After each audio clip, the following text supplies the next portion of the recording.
처음으로 인사드립니다. 안녕하세요, 청취자 여러분들. 재미난 사이다 사연을 들고 찾아온 저는 40대로 뷰티학원 원장직을 맡고 있는 여자랍니다. 문득 사건이 벌어졌던 계절이 돌아오니 가슴속 깊이 숨겨두었던 제 이야기를 풀어내보고 싶어서 이곳을 찾아와 사연을 올리게 되었습니다. 어떻게 보면 파란만장하고 어떻게 보면 한편의 코미디 영화 같았던 제 삶을 최대한 재밌게 풀어내보겠습니다. 처음부터 끝까지 저와 함께 해주신다면 힘이 날 것 같습니다. 지금부터 제 이야기를 시작할게요. 저는 미용고를 졸업하고 메이크업과 네일아트 자격증, 피부관리사 자격증을 딴 뒤 10년이라는 세월을 현장에서 발에 땀이 나게 뛰며 굴렀습니다. 사실 이 직업이 꾸미기 좋아하는 사람들이 모여 일궈낸 일터라고 생각하실지 몰라도 정말 치열하고 누구보다 바쁘게 살아야 하는 직업이거든요. 유행에도 민감해야 하고 고객들이 원하는 니즈를 정확하게 파악해야 하고 거기다가 스몰 토크까지 완벽하게 해내야 하는 직업이죠. 쉽게 생각하고 뛰어들었다가는 제풀에 지쳐 꺾여나가는 사람이 한둘이 아니랍니다.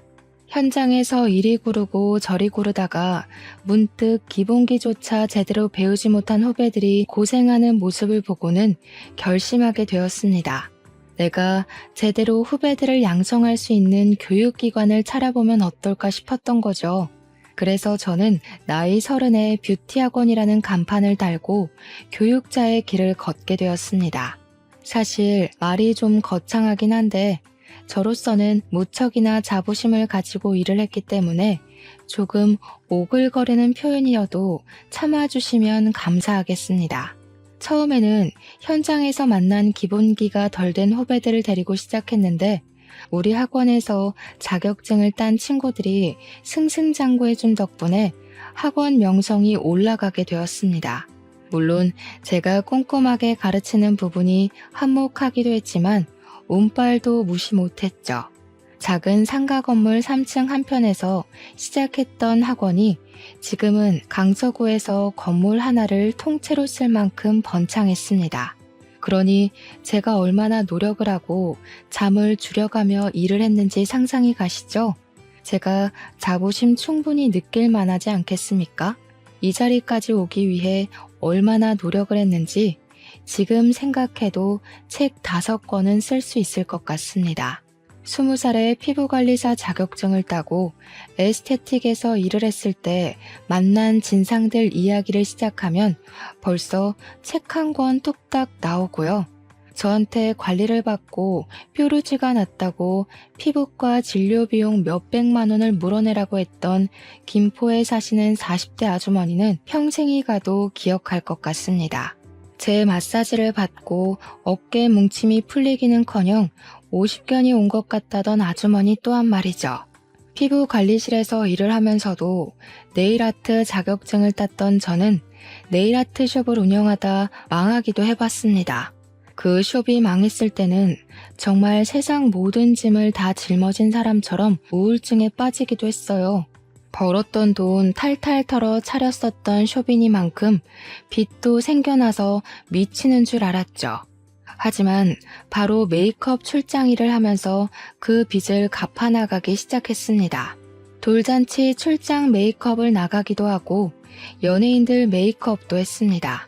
이게 또 부르는 게 값인지라 돈은 쏠쏠하게 벌게 되었고 또 금방 갚고 학원까지 차릴 기반을 마련하게 되었습니다. 아무튼 제가 학원 원장 타이틀을 달고 후배들을 육성하게 된 지 몇 개월이 흘렀을 무렵 우연치 않은 기회에 남자 한 분을 소개받게 되었습니다. 제가 망했을 때는 주변 지인들도 다 떨어져 나가는 것 같더니 다시 학원을 운영하고 승승장구하게 되자 이런저런 연락이 많이 오더라고요. 쳐낼 사람은 쳐내고 정말 제 인생의 지인이라 생각하는 명명만 남겨두었던 터라 소개팅을 시켜준다는 말에 냉큼 알겠다고 했습니다. 아무튼 소개팅으로 만나게 된 그분은 사람이 매우 성실해 보였고 숙맥이긴 하지만 자기 일에 자부심이 있는 사람처럼 보였습니다. 그분이 하는 일은 크레인 기사였는데 처음에 저는 크레인 기사가 막노동하는 사람인 줄 알았거든요. 물론 제가 무지해서 일어난 오해였죠. 제 지인분께 어떻게 공사판에서 구르는 사람을 소개해주냐고 화를 내기도 했네요. 크레인 기사라는 게 상당한 기술이 필요한 직업이고 자격증 또한 따기 어렵다는 걸 알게 되고 나서는 진심으로 사과를 했습니다. 버는 돈도 꽤 되는 것 같고 무엇보다 살림이 성실하다는 것이 저의 마음을 사로잡았기에 연애를 시작하게 되었습니다. 2년 정도 연애를 한 뒤에 종착지인 결혼에 꼴이 나게 되었습니다. 그런데 결혼 준비 기간부터 약간 삐걱거림이 시작되었어요. 결혼을 하려면 제일 먼저 하는 일이 뭔지 다들 아시죠? 바로 상견례 말입니다. 프로포즈도 받았고 반지까지 나눠 낀 마당에 자꾸 예비 신랑이 차일피일 상견례 자리를 미루는 게 아니겠습니까? 분명 우리 집에도 인사를 다 드렸고 시댁에 가서 인사를 드리겠다고 하는데 자기네 집에는 인사를 드릴 필요가 없다는 말만 반복하더라고요. 아니 그게 말이나 됩니까? 결혼식을 올리겠다고 하는데 시댁에 인사를 드리러 갈 필요가 없다고 하니 수상하더라고요. 저한테 바로 상견례나 하자고 하면서도 날짜는 잡지 않고 시댁에 저를 숨기는 것 같은 기분이 들고 모든 일이 원점으로 돌아가는 것 같은 기분이었습니다. 오죽하면 예비 신랑에게 혹시 유부남이냐고 그래서 자꾸 인사를 시키지 않는 거냐고 물어보기까지 했습니다. 왜냐하면 그때 저희의 나이가 벌써 37살이나 되었던 시점이었거든요. 나이를 먹을 만큼 먹었으니까 유부남일 가능성도 충분하다고 자꾸만 의심이 들기 시작했어요. 오죽하면 제 이야기를 아는 지인들이 미행을 해줄까? 등본이라도 떼우라고 시켜봐 하면서 조언을 해주었습니다. 예비신랑은 유부남 이야기를 듣자마자 절대 아니라며 가족관계 증명서를 떼다 보여주면서 미혼임을 확인시켜 주기도 했습니다. 미혼인 걸 확인하고 나니까 상견례를 미루는 행동이 더 이해가 가질 않더라고요. 그래서 왜 그러는 거냐고 화를 내니까 그제야 멋쩍어 하면서 이야기를 하더라고요. 자기한테 형이 하나 있는데 이혼을 한 지 얼마 안 돼서 집안 분위기가 뒤숭숭해서 그렇다는 것이었습니다. 저는 순간 깜짝 놀랐죠. 계속 상견례 하자고 졸랐는데 친형이 이혼을 했다고 하니까요. 집안이 뒤숭숭하고도 남을 일이라서 제가 너무 아이처럼 보챈 건가 싶어서 미안하기까지 했습니다. 예비 신랑에게 아주버님이 이혼한 이야기를 물어보니까 말을 또 아끼더라고요.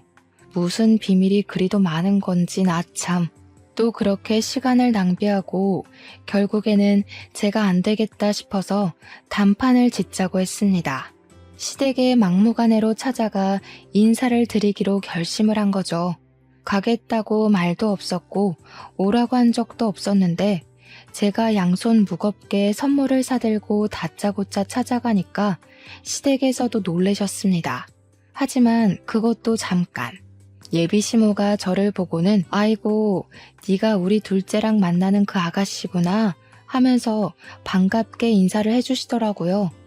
시모 성격이 무척이나 털털해 보였어요. 오, 생각보다 나를 환대해주는 분위기구나 느낌이 좋다 싶어서 방긋 웃었는데 순간 저를 위아래로 쭉 훑어보시면서 스캔을 하시더라고요. 약간 쎄한 기분이 들 찰나에 저에게 그 옷 비싼 옷이냐고 슬쩍 물어보시더라고요. 그래서 아니라고 그렇게까지 비싼 옷은 아니라고 했더니 마침 잘 됐다면서 저녁 준비하려고 했는데 저보고 일손 좀 거들라고 하시더라고요. 순간 너무 당황해서 쓱 건네시는 앞치마를 받아버렸고 멀뚱히 있을 수가 없는 분위기가 되어버려서 체념을 하고 앞치마를 둘렀습니다. 싫은데요? 했다가는 당장 나가 할 것 같은 분위기였어요. 진짜예요.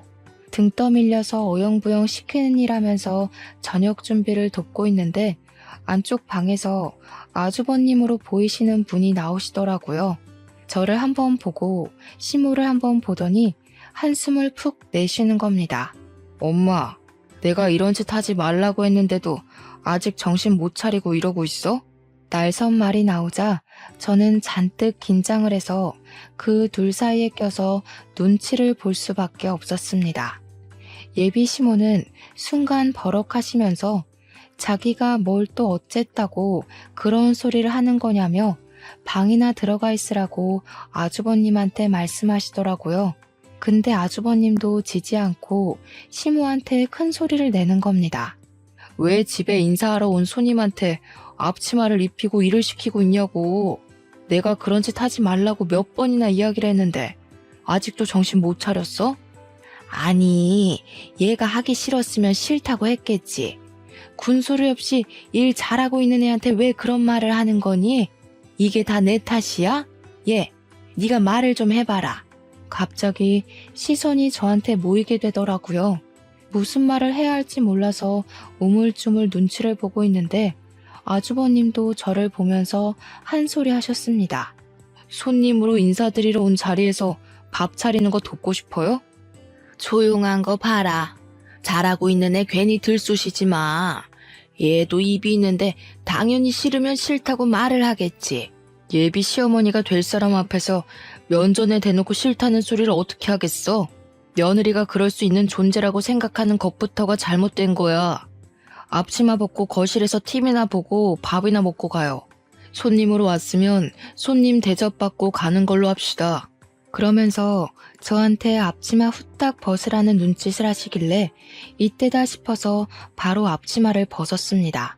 뒤에서 시모가 허 하는 소리가 들렸지만 일부러 무시하는 척하고 아주버님 따라서 거실로 발걸음을 디디는데 그제야 예비 신랑이 방에서 나오더라고요. 집에 오자마자 인사만 쏙 하고는 안방에 있는 시부랑 이야기한다고 들어가서 자리에 없었거든요. 예비 신랑은 이게 다 무슨 소란인가 하는 표정으로 멀뚱히 저랑 시모를 쳐다보고 있더라고요. 그러니까 아주버님이 제가 벗은 앞치마를 예비 신랑에게 던지면서 일을 시키고 싶으면 네가 직접 하라고 왜 예비 신부한테 일을 시키냐고 화를 내더라고요. 남편은 아무것도 모르는 채로 무슨 소리를 하는 거냐고 분위기가 왜 이렇게 삭막하냐고 헛소리를 하더라고요. 눈치가 없는 건지 진짜 모르는 건지 어벙하게 굴자 아주버님께서 예비 신랑을 향해 큰 소리를 내셨습니다. 이런 집구석이니까 내 와이프가 도망간 거야. 그걸 왜 몰라? 어떻게 인사드리러 처음 집에 온 사람한테 당당하게 앞치마를 들이미냐고. 손님이면 손님 대접을 해야지. 며느리가 종이야? 어? 그렇게 부려먹기만 하니까 내 와이프가 도망을 간 거라고. 내가 미리 알았으면 이런 일 없게 만들었어. 너 처신 똑바로 해. 그제야 저는 대충 아주버님이 이혼한 이유를 눈치껏 알게 되었습니다. 시모가 전 형님께 시집살이를 아주 혹독하게 시킨 모양이었더군요. 툭하면 불러내서 이거 해라 저거 해라는 기본이고 마트에서 장을 보는 일까지도 모조리 시켰다고 하더라고요. 다른 집 며느리들은 생일이라고 이거 해준단다. 어버이날이라고 해외여행 보내준단다 하면서 비교까지 해가면서 구박을 하고요. 그래도 시자가 붙은 사람이라 대접을 해야 된다고 생각했던 착한 병 말기 전 형님은 처음에 이것저것 요구하는 거 하나하나 비 맞춰주고 했대요.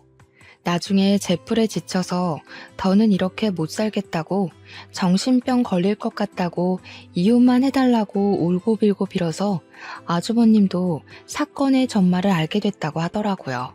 그래도 꽤 열렬하게 사랑했던 사람이라 그런지 아주버님은 이혼의 충격에서 벗어나지 못했고 한동안은 술독에 빠져 살았다고 하더라고요. 지금은 시간이 조금 흘렀다고 출근도 제때 하고 술도 별로 안 마신다고 하던데 시모한테 악감정은 남아있는 듯 했어요. 그 와중에 동생이 결혼할 여자가 있다고 운을 띄우고 다짜고짜 들이닥쳤는데 앞치마 메고 일을 하고 있으니까 그때 생각이 났나 보더라고요. 아주버님이 생각했을 때는 자기 전 와이프도 이렇게 당했겠구나 싶었던 거겠죠. 예비신랑은 안방에 들어가서 시부랑 무슨 이야기를 그리 길게 하는지 30분이 넘는 시간이 흘러도 나와볼 생각도 안 하고, 아주버님이 아니었으면 아마 그날 저녁은 제가 차린 밥으로 먹었을 거고, 음식이 별로네 짜네 다네 하면서 핀잔을 주시지 않았을까 싶네요. 그날 아주버님이 그렇게 한바탕 난리를 치고 난 다음에는 다들 아주버님 눈치 보느라 아무 소리 안 하고 밥만 먹었거든요. 결혼하고 싶다, 상견례 날 잡으러 왔다, 엄청 준비하고 비장한 마음으로 들이닥친 시댁이었는데 그 말이 쏙 들어가더라고요. 과연 내가 이 집에서 잘 버틸 수 있을까 하는 생각까지 들고 조용히 밥만 먹고 있는데 시부 되실 분이 그러더라고요.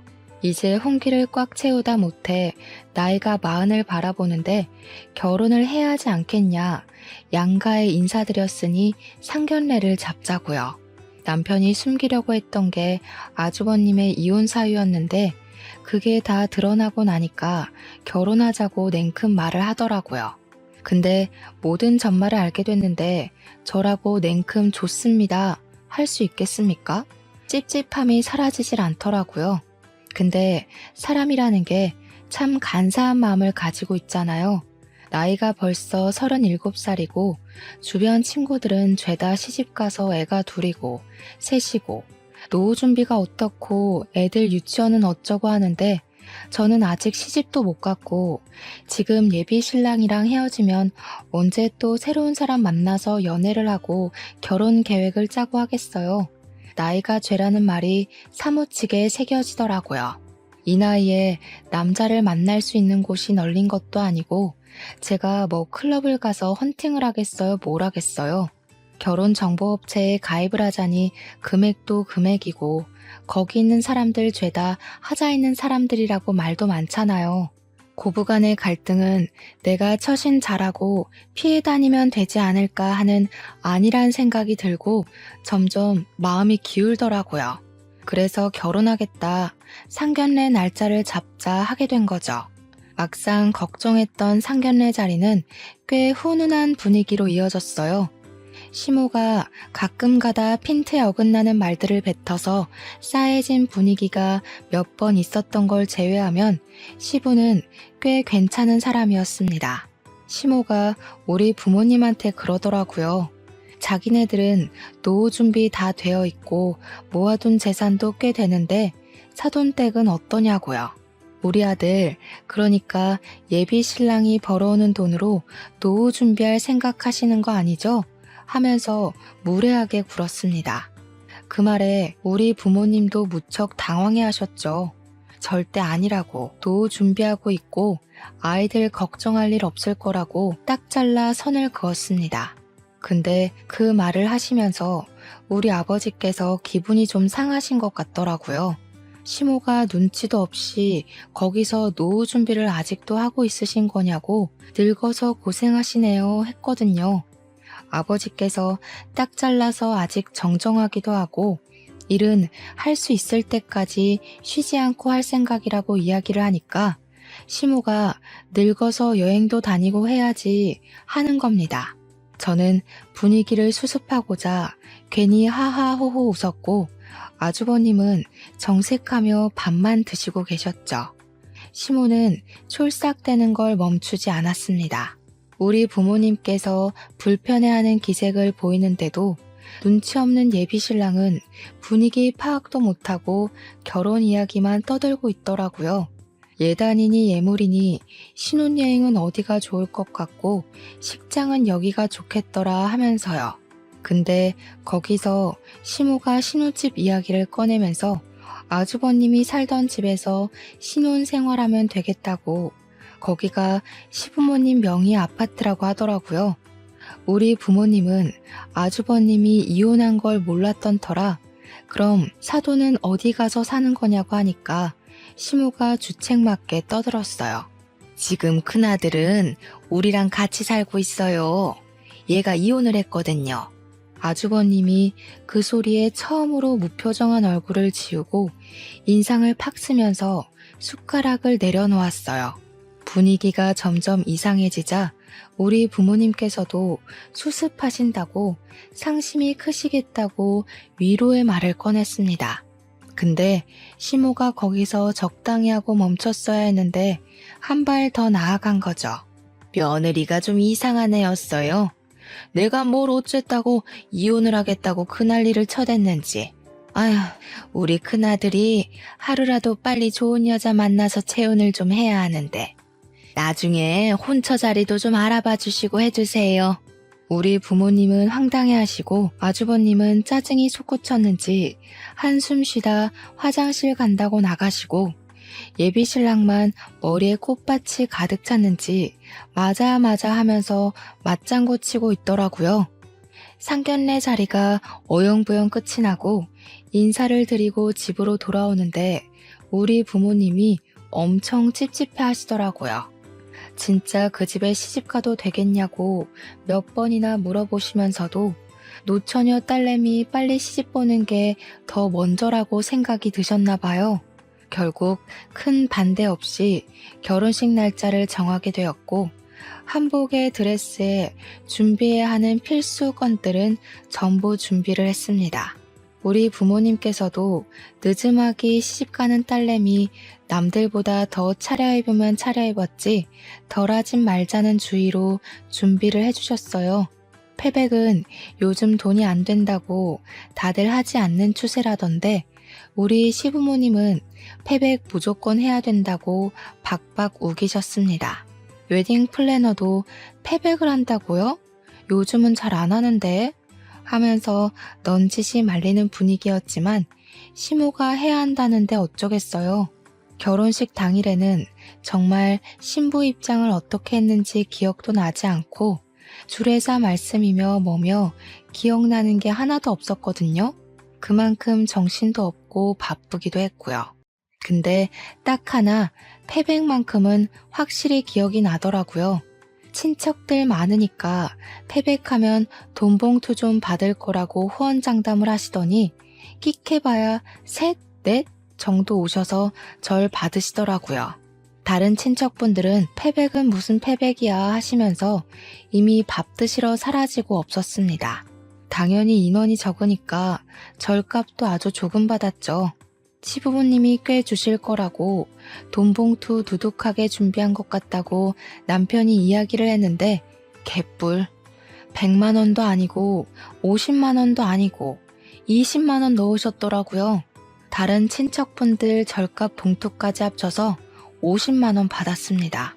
저희한테 신혼여행 가서 요긴하게 쓰라고 생색은 다 내시더니 신혼여행 가서 괜찮은 디너 한 끼 먹었더니 모자라더라고요.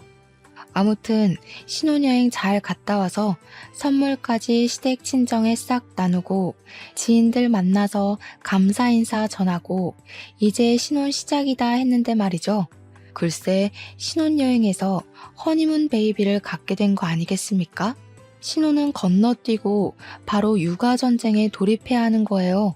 그래도 나이가 벌써 37살인데 하루라도 빨리 아이를 가지는 게 좋겠다는 양가의 바람대로 애가 생기긴 해서 다행이라고 생각하긴 했어요. 시험관을 해야 하지 않을까 고민했었는데 자연 임신으로 생겼다니 꿈만 같았죠.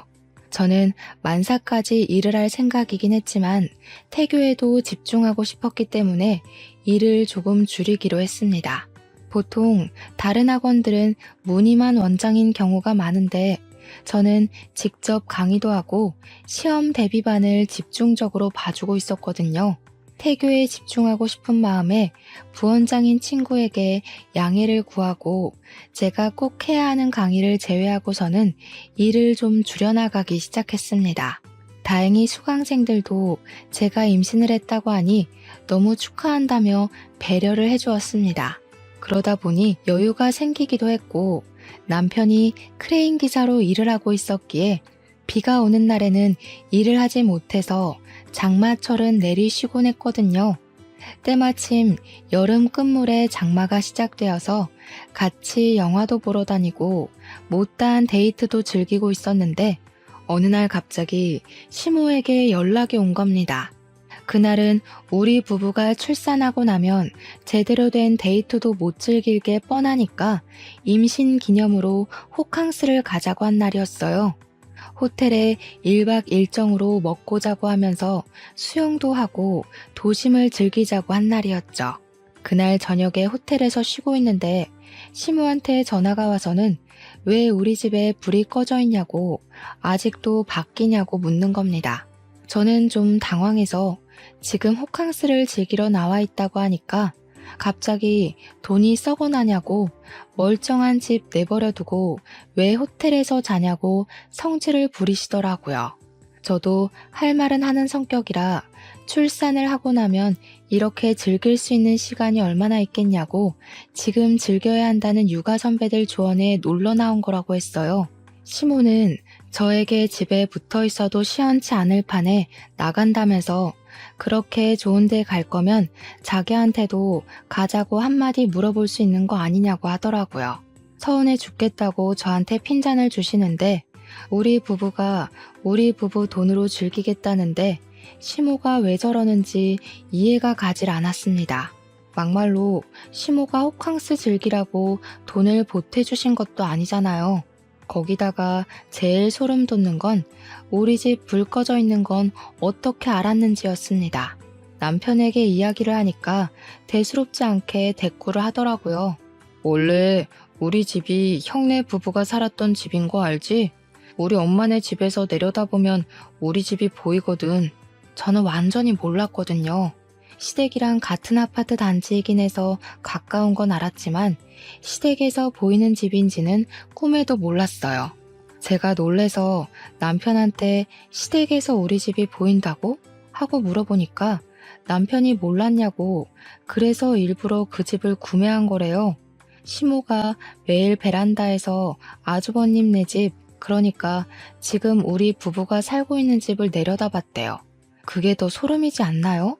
매일 심심하면 관찰을 했다는 게? 제가 모를 수밖에 없었던 이유는 시댁이랑 저희 집이 바로 앞뒤동도 아니고 한 동을 걸러서 끼고 있는 집이거든요.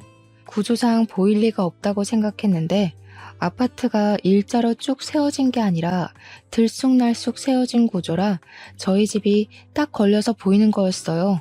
그 뒤로도 몇 번이나 시모가 연락 와서는 우리 아들 차가 아직 안 보이는데 우리 아들 퇴근 안 했니? 너네 거실에서 TV 보니? 불은 왜 꺼놨니? 하는 연락이 오더라고요. 제가 시모한테 오죽하면 우리 집 좀 그만 쳐다보라고 소름 돋는다고 이야기를 했죠. 시모가 오히려 저한테 어이가 없다는 말투로 엄마가 아들 집 좀 본다는데 말버릇이 그게 뭐냐고 혼쭐이 나야 정신을 차리겠냐고 하더라고요. 임신해서 진짜 너무너무 스트레스를 받았습니다. 제가 일을 줄였다고 했잖아요.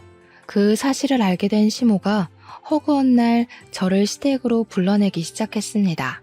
아주버님이 알면 화낼 게 분명하니까 출근해서 없는 시간대에만 저를 불러서 배가 슬슬 나오기 시작한 저를 부려먹기 시작했습니다.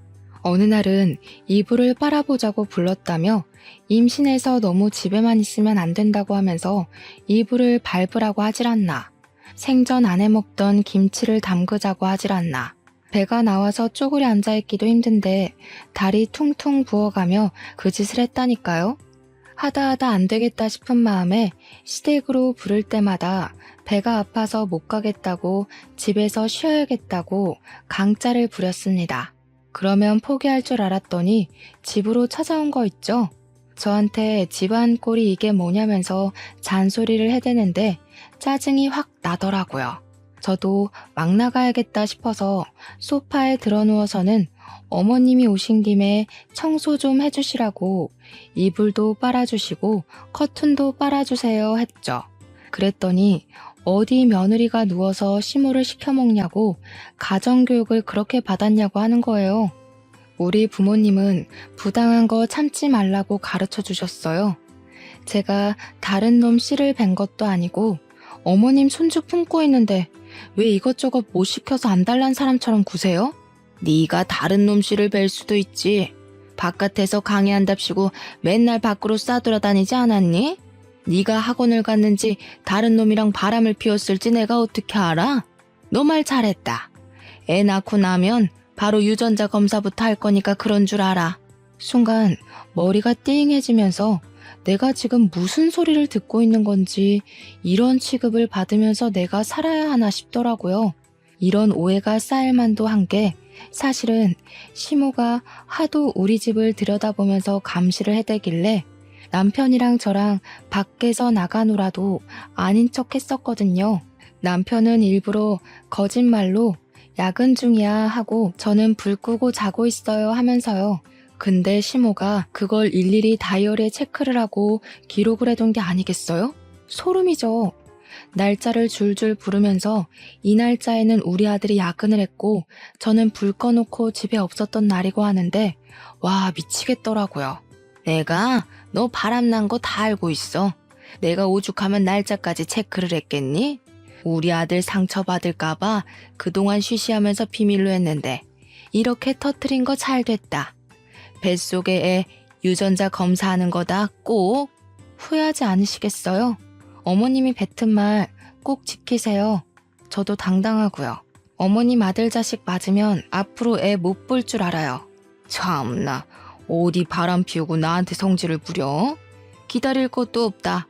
당장 이혼시키는 수가 있어?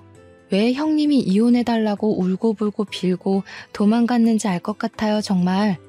감시당하는 거 정신병 걸릴 것 같아서 더는 안 되겠어요. 저는 더 이상 이렇게 못 살아요. 저도 강력하게 제 의견을 피력하니까 시모도 굽히지 않는 제 모습에 열이 받았는지 남편한테 바로 전화를 걸어서는 너 당장 이혼해 하고 소리를 질렀습니다. 남편이 그게 무슨 소리냐고 하던 일도 중단하고 집으로 바로 날아왔더라고요. 저랑 시모랑 한참을 대치하고 씩씩거리고 있는데 남편이 예산일이 아니라는 생각이 들었는지 아주버님까지 데리고 집으로 온 겁니다. 남편이 오자마자 무슨 일인데 이혼 소리가 나오냐고 묻길래 제가 대신 대답했죠.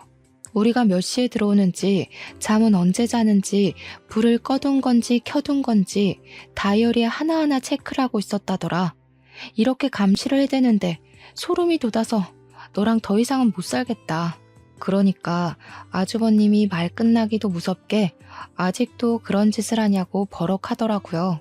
자기 이혼시킨 것도 모자라서 동생까지 이혼시키고 싶어서 그러는 거냐고 사람이 왜 반성을 하지 않냐고 했어요.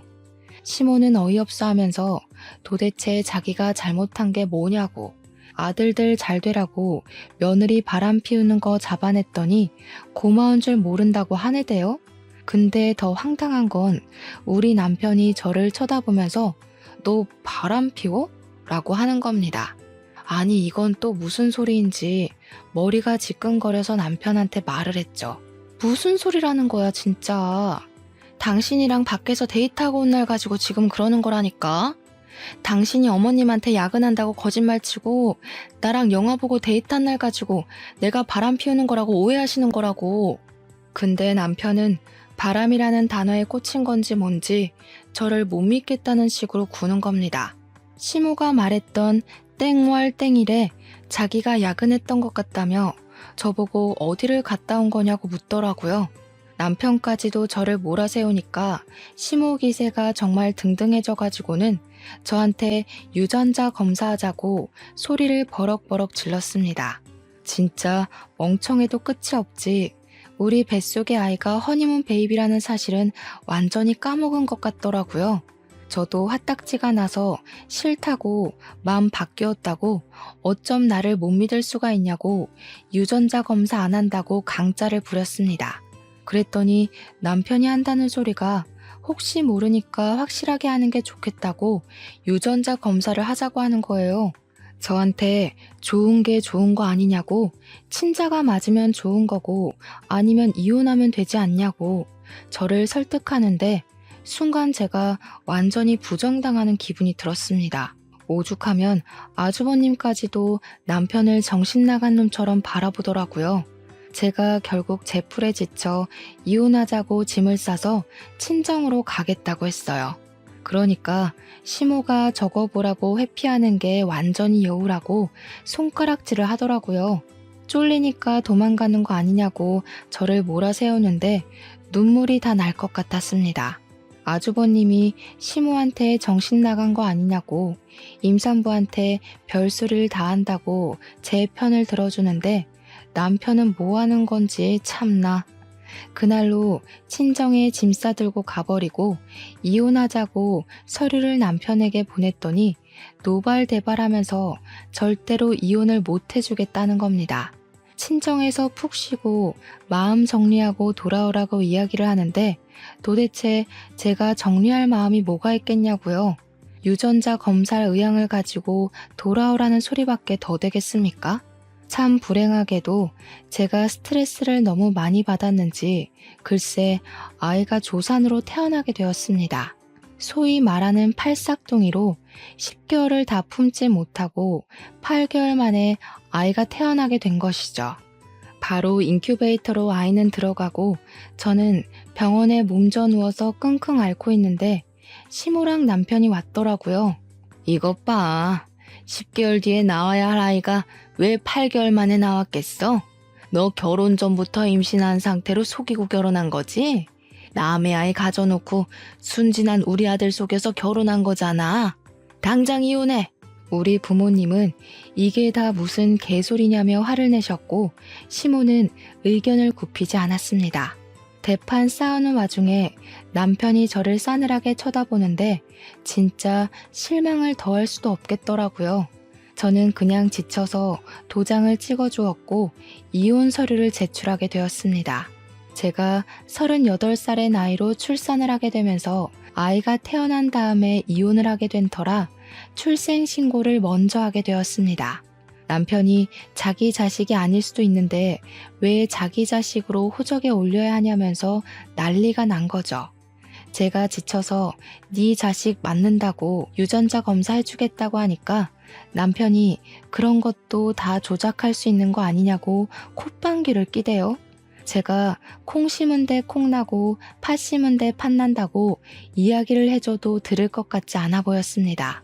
나라법이 그런데 어쩌겠냐고 네 자식 맞으니까 인정하라고 몇 번을 이야기를 해도 듣질 않더라고요.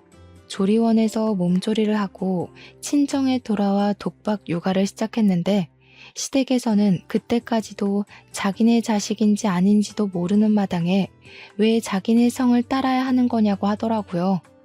호적에 어떻게든 한번 올려보겠다고 이혼을 미루고 미룬 거 아니냐고 화를 내는데 진짜 이 사람들이랑 무슨 이야기를 하나 싶었습니다. 저라고 그 집 호적에 올라가게 내버려두고 싶었겠어요? 나라법이 그렇다는데 어떻게 합니까? 애는 하루 종일 울지 제 학원은 부원장에게 일임했더니 일을 거지같이 했는지 학원생들이 우수수 떨어져 나가지. 저한테 허락도 맞지 않은 상태로 무슨 이벤트를 열었다가 재정에 구멍도 크게 내고 학원 월세며 직원들 월급이며 나가야 하는데 돈은 모자라서 대출을 받아서 할 지경까지 이르렀어요. 그런 생활이 6개월이나 지속이 되니까 제 몸이 안 아픈 데가 없고 정신도 피폐해졌습니다. 애를 어린이집에 보내놓고 다시 일선에 뛰어들어야 하나 고민을 하고 있었습니다. 그러던 도중 학원 운영은 점점 어려워지고 부원장은 일만 잔뜩 벌인 채로 사직서를 내고 도망을 가버렸습니다. 직원들 월급이 밀리면서 말도 나오고 애는 점점 낯가림이 심해져서 제 품에 있지 않으면 울고불고 난리가 나고요. 저는 우는 아이를 떼어놓고 일을 하러 출근을 했다가 학원에서 그만 쓰러지고 말았습니다. 수강생의 신고로 119를 타고 큰 병원에 가게 되었는데 자궁에 엄청나게 큰 혹이 생겼다는 겁니다. 수술을 하루라도 빨리 해야 하고 조직 검사도 해봐야 할 것 같다고 암일 수도 있다고 하더군요. 문제는 수술을 빨리 해야 하는데 제가 모유 수유를 하고 있었고 애는 완전히 제 껌딱지고 학원 운영까지 시급하니까 미치겠는 겁니다. 우울증까지 겹쳐서 하루하루가 힘든 와중에 전 시댁에서 이걸 어떻게 알았는지 제가 입원해 있는 병실로 찾아왔더라고요. 시모랑 전 남편이 병실에 찾아와 저에게 꺼낸 말이 뭔지 아십니까?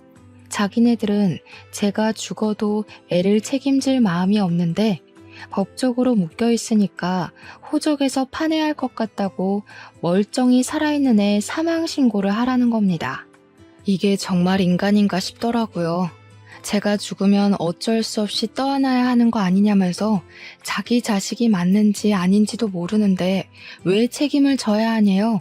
제가 죽기 전에 사망 신고하고 죽으라고 아니면 전 시모가 직접 하겠다고 하더군요. 말이 되는 소리를 해라 좀. 멀쩡한 내 자식 사망 신고를 왜 하니? 너 암이라며. 너 죽으면 뭐 애는 내가 키워야 하니? 너 설마 우리 집 재산 노리고 이러는 거야? 뭐라고요? 제가 재산을 노릴 거면 왜 하찮은 댁 아드님이랑 결혼을 했겠어요? 죽어도 그쪽한테는 애 키우란 소리 안 할 거니까 꺼지세요. 듣던 중 반가운 소리다. 그런데 법이 우리한테 불리하니까 사망 신고를 하라 이 말이야. 키우라는 소리 안 하겠다는 각서라도 쓸 테니 제발 내 눈앞에서 꺼지라고. 그 말이 끝나기 무섭게 변호사 사무실에서 조언받아 만들어 온 각서라면서 저한테 종이 한 장 들이밀대요. 애를 책임지지 않겠다는 그런 내용이었고 저는 피곤해서 지장을 찍어주었습니다. 어길 시에는 애 사망 신고에 동의하겠다는 내용이었습니다. 저는 친정 부모님의 도움으로 수술을 무사히 마칠 수 있었고 3개월 동안 꾸준한 회복을 거쳤습니다. 그 이후에 학원 건물을 이사하게 되었어요. 원래는 4층짜리 건물 한 채를 통째로 쓰고 있었는데 회복이 더 필요하고 육아도 해야 했기에 큰 학원을 운영하기가 벅차더라고요.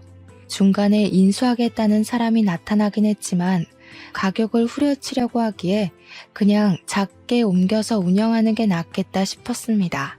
처음 시작할 때만큼 작아진 건 아니었지만 건물 2개의 층을 쓰면서 예전처럼 운영하기 위해 노력을 했고 서서히 안정을 찾게 되었습니다.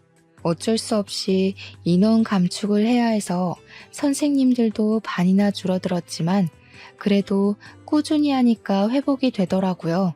그렇게 한 3년이라는 세월이 흐르고 기반도 튼튼히 잡았고 혼자 아이 하나 키우기에 부족함 없을 만큼 돈도 벌게 되었습니다.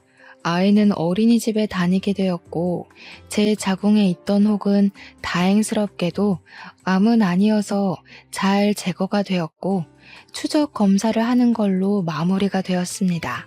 삶의 안정이 찾아왔구나 하는 찰나 3년 만에 전 시댁에서 연락이 온 겁니다. 전 남편이 뜬금없이 우리 아이는 잘 있어?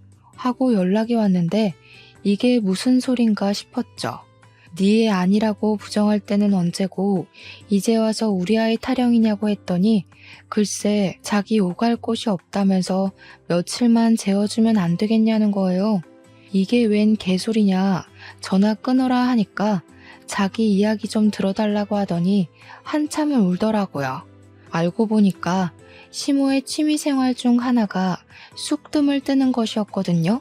몇 개월 전에 어느 날과 다름없이 쑥뜸을 뜨고 잠이 들었는데 자기도 모르게 뒤척거리다가 이불에 뜸 하나가 덜렁 떨어진 겁니다. 무슨 일이 일어나는지도 모르고 매캐한 쑥향기 속에서 자고 있던 시모는 불이 난 것도 몰랐대요. 당연히 시모는 그 집에서 탈출을 못해서 장례를 치르게 되었고요. 불이 번지고 번져서 시댁을 홀라당 태워먹은 것도 모자라서 시몬의 집 주위 가구들까지 죄다 불이 옮겨 붙은 겁니다. 다행히 오전 시간이라 빈집이 많아서 사상자는 시모 말곤 없었는데 신고도 그만큼 늦어지는 바람에 피해가 장난이 아니었던 거죠. 화재보험으로 처리를 해도 물어줘야 할 빚이 어마어마하게 생긴 겁니다. 전 남편의 시부는 오갈 곳이 없어지고 빚이 생겨서 그거 갚으러 다니느라 가진 거 다 팔았는데도 부족해서 막노동을 뛴대요. 그 와중에 아주버님은 제가 남편이랑 이혼을 하자마자 시댁이랑 인연을 완전히 끊고 살고 있다고 하더군요. 고시원을 떠돌면서 생활한 지도 6개월이 넘었는데 월세를 낼 돈이 없다면서 자기를 좀 재워주면 안 되겠냐는 거죠.